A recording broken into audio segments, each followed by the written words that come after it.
क्या आपको विपक्ष के जिस चेहरे के साथ आप मोदी के उस करिश्माई व्यक्तित्व को चुनौती देने की तैयारी कर रहे हैं, आपको लगता है इन परिणामों को देखने के बाद भी कि वो मैजिक कम हुआ है?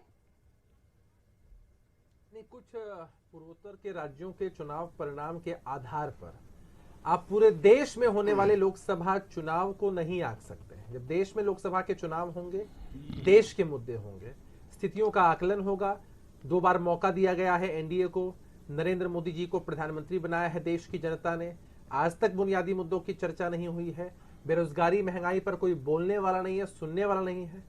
इन मुद्दों पर चुनाव होंगे और विपक्षी एकजुटता सुनिश्चित करने में फिर झारखंड में क्या हो गया नीतीश कुमार जी? अभिषेक, फिर झारखंड में क्या हो गया? झारखंड में क्षेत्रीय पार्टी थी, क्षेत्रीय मुद्दे के साथ उन्होंने तमाम सभाओं में हेमंत सोरेन को सुना भी गया, लोग सुनते हुए भी नजर आए। फिर वहां पर जनता उनकी बात को क्यों नहीं समझ पाई? एक चीज को समझिए कि उपचुनाव कहीं होते हैं, सिर्फ एक सीट पर होते हैं, तो बहुत सारे इश्यूज हैं उनको लेकर के होते हैं, बहुत सारी स्थितियां होती हैं। कई बार कैंडिडेट्स के ऊपर भी चुनाव निर्भर करता है कि कैंडिडेट किस तरह का दिया गया है। लेकिन जब आप इतने बड़े पैमाने पर चुनाव का आकलन करते हैं तब मुद्दे ज्यादा हावी रहते हैं और स्थितियां बेहद अलग होती हैं। तो सिर्फ एक चुनाव के आधार पर हम लोकसभा से उसको कंपेयर नहीं कर सकते हैं। कहीं भी भाजपा को जीत मिली है या अन्य पार्टियों को जीत मिली है या हमारे भी एक कैंडिडेट जीते हैं, जनता ने भरोसा जताया, हम हर किसी को शुभकामना देते हैं। लोकतंत्र में हमेशा जनादेश का सम्मान होना चाहिए।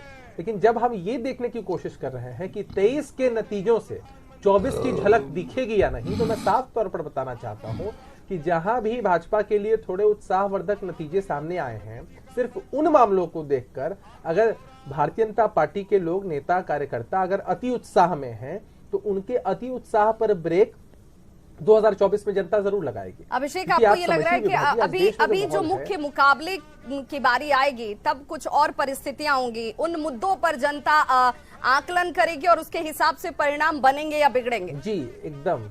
अभिषेक, ये चर्चा इसलिए भी 2024 के परिप्रेक्ष्य में महत्वपूर्ण हो जाती है, भले ये नतीजे, इसके लिए पीछे फैक्ट्स, तथ्य अलग अलग रहे हों, लेकिन 2024 में जब चुनावी मैदान में आप उतरेंगे तो आपको जिससे फाइट करनी है, जिसके सामने अपने कद को खड़ा करना है, आपको मजबूत विपक्ष बनाना है, ग्राउंड लेवल पर उसकी मजबूती, आपकी खुद की एकता बहुत महत्वपूर्ण हो जाती है। वहां पर आप में बहुत खामियां नजर आती हैं। आप लोग एक साथ हो पाएंगे, अपनी महत्वाकांक्षाओं को छोड़कर सिर्फ चुनाव पर ध्यान केंद्रित करेंगे, ये संभव आपको लगता है?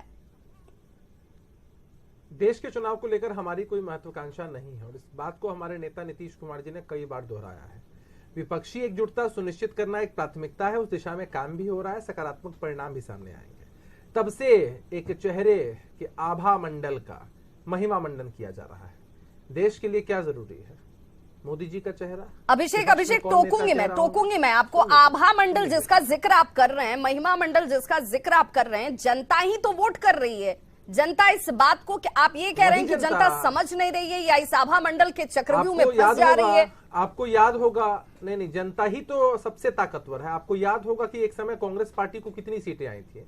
कभी कांग्रेस पार्टी को कम सीटें आती थी, भाजपा को कम सीटें आई। कई बार आपने देखा है कि भाई एक बड़े चेहरे के रूप में अटल बिहारी वाजपेयी जी थे, उसके बावजूद जनता ने मैंडेट नहीं दिया। तो अगर कोई इस मुगालते में है, इस ओवर कॉन्फिडेंस में है कि चेहरा इतना कीमती है कि जनता का भरोसा उस पर से कभी नहीं, ग्राउंड लेवल पर होमवर्क। अभिषेक, मैं ये इस बात पर एम्फसाइज कर रही हूँ, इस बात पर फोकस दे रही हूँ कि ग्राउंड लेवल पर जिस तरीके से काम नरेंद्र मोदी एंड टीम करती है, बीजेपी करती है, लोगों से कनेक्शंस, कार्यकर्ताओं का इन्वॉल्वमेंट, आपको नहीं लगता कि एक मजबूत विकल्प, जनता तो चाहती है कि आप विकल्प के तौर पर, मजबूत चेहरे के तौर पर खड़े होइए, लेकिन वो काम होना चाहिए ना, सिर्फ हवाबाजी से तो चलेगा नहीं। सवाल लंबा हो गया, सुन तो लीजिए ना, सवाल बड़ा लंबा हो गया आपका, मैं विस्तार से जवाब दे दूं आपको।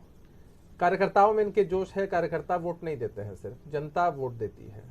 आज भाजपा ने एक संस्कृति स्थापित की है कि मार्केटिंग के दम पर राजनीति करो।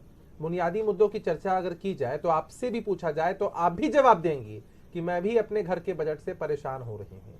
महंगाई लगातार बढ़ रही है, लोगों के पास रोजगार की कमी है, लगातार हमारा रुपया डॉलर के मुकाबले कमजोर होता चला जा रहा है।